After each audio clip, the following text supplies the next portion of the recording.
একজন মানুষ ছিল যে জীবনে বহু গুনাহ করেছিল।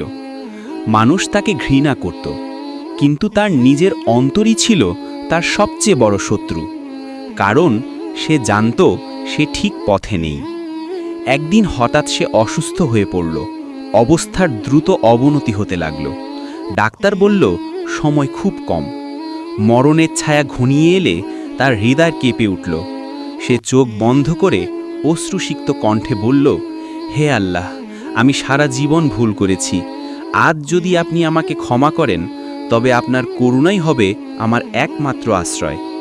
কান্নায় তার বুকে হাহাকার ভরে উঠল, কিন্তু সেই কান্নার মাঝেই তার অন্তরে এক শান্তি নেমে এলো, যেন দয়া ও ক্ষমার দরজা খুলে যাচ্ছে। তার নিঃশ্বাস ধীরে ধীরে থেমে গেল, কিন্তু শেষ মুহূর্তে সে আল্লাহর দিকে ফিরে এসেছিল। আর আল্লাহর রহমত তো অসীম। যে বান্দা সত্যিকার তওবা করে তাকে আল্লাহ কখনো ফিরিয়ে দেন না।